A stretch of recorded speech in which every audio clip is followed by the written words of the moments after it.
আসলে আজকে আমি একটু সাংবাদিক সম্মেলন করছি এই কারণেই দীর্ঘদিন যাবৎ আমাদের যে মসজিদটা এই মসজিদটা মুসল্লিরা জায়গা হয় না, এই কারণে মসজিদটা বড় করার জন্য আমি মসজিদের কাজ নির্মাণের কাজ শুরু করছি আমাদের সভাপতি আমাদের গ্রামবাসী সকলকে নিয়ে। তো মসজিদের কাজ শুরু হয়েছে, কাজ চলতেছে। তো এই মতো অবস্থায় এটা না ভেঙে আর মসজিদ করা সম্ভব না।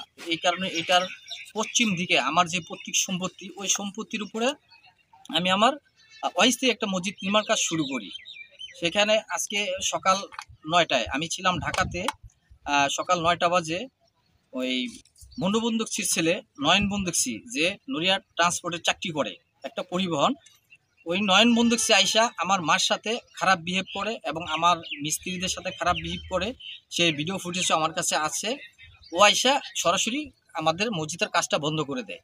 এখন আমার প্রশ্ন যে ও যে এখানে আইসা কাজ বন্ধ করলো, সম্পত্তিটা কি ওদের না ওর বাবার বা কারো? ও কাজ বন্ধ করার কি? এই জন্য আমি সংবাদ সম্মেলনের ডাকাইছি যে আপনারা একটু দেখেন। আর এই ব্রিজের জায়গাটা অ্যাকোয়ার্ড হয়েছে 2018 সালে একটা প্রস্তাব দিছিল এলজিডি। সেই প্রস্তাবটা আলম ভাই নিজে ছিল, এলজিডি যে সিও আলম, উনি ওইখানে অ্যাট ফার্স্টে 104 শতক 36 পয়েন্ট একটা জায়গা অ্যাকোয়ারের প্রস্তাব উনি দেয়। দেওয়ার পরে এটা যাচাই বাছাই করে 2018 নভেম্বরের 25 তারিখে একটা ফাইনালিস্ট রিপোর্ট দেয়। 72 শতক 36 পয়েন্ট জায়গা তারা উত্তর দক্ষিণ দোনো পাশ থেকে তারা অ্যাকোয়ার করে নেয়। তা আমার প্রশ্ন এখন যে অ্যাকোয়ারের যে জায়গা সরকার নিচ্ছে, সরকার আমাকে আইসা বলবো সরকারের মাইপা দোনো পাশের জায়গা সরকার নিয়ে যাব, আমি আমার জায়গায় যদি দোকান থাকে বা বাড়িঘর থাকে আমি সেটা সরিয়ে দিব।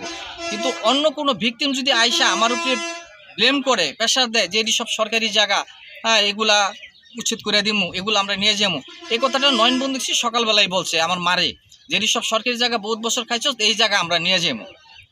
তো আমি আমার কথা দ্বিতীয়ত করতে চাই না। আমার মসজিদের সভাপতি আছে, সেক্রেটারি আছে। এখন আপনাদের কাছে জোরালো আবেদন, প্রশাসনের দৃষ্টি আকর্ষণ করছি, কে এই নয়ন আমার প্রত্যেক সম্পত্তিতে আমি মসজিদ করতে আসছি, আমার মসজিদটা সে বাধা দিল কেন? আপনারা আপনাদের কাছে একটু বিরত নিবেদন প্রশাসনের কাছে, আপনারা একটু ব্যাপারটা দেখেন। ও বলছে যে অনেক বছর ধরে খাইছো, অনেক টাকা খাইছো, সব টাকা পয়সা তোর দিতে হইব, তুই টাকা পয়সা দিয়ে দিবি আমার। তোর বাপে আমার মারে বলছে যে তোর পোলার পেট পাড়া দিয়া আমি টাকা পয়সা সব লয়ে যাইব। এবং এইখানে আমার একটা গাড়ি ছিল, আমার জায়গায় আমার একটা এসি গাড়ি নড়িয়া ট্রান্সপোর্টে, আমার সেই গাড়িটারে ওরা বের করে দিচ্ছে আমার জায়গা থেকে সকালবেলা। আপনাদের সাথে কথা শেষ করে আমি আইনের প্রক্রিয়া যাব। না, উনি কোনো রাজনৈতিক দলের সাথে জড়িত নেই, উনি এইখানকার নড়িয়া ট্রান্সপোর্টের একজন লাইনম্যান। এটা পুরান যেটা, এটা ওয়াকফা করা জায়গা এবং আলমবাড়ির রেকর্ডও আছে, আপনারা শুনতে পারেন। ওনাকে বারে বারে ইনফর্ম করা হয়েছে, উনি বলছে যে না আমি মসজিদ ঘেঁষিয়া জায়গা নিছি, মসজিদের জায়গা আমি অ্যাকোয়ার করি নাই এবং আমার অ্যাকোয়ারের সম্পূর্ণ কাগজপত্র আমার সামনে আছে, মসজিদের দলিল আছে আমার বাসায়। নামাজ পড়ার জন্য এটা ভাঙ্গা তো মসজিদ আমি করতে হইব, এটা ভাঙ্গা অস্থায়ী একটা মসজিদ আমার পৈতৃক সম্পত্তিতে আমি করতে চাচ্ছি পূর্ব পশ্চিম দিকে। হ্যাঁ, উনি টাকা চাইতেছে, যেমন আমার মাকে বলছে যে এটা সরকারি সম্পত্তি, হ্যাঁ এই সম্পত্তি থেকে বহু টাকা তোমরা খাইছো, তোমার পোলায় খাইছে, তোমার পোলার পেট বাড়ায় পারাদ, আমি টাকা সব বার করে দিব, আমার টাকা দিতে হবে। আমি খানবাড়ি জামে মসজিদ এখানে সভাপতি, আমি জবেদ আলী শেখ। আমি মসজিদের এরা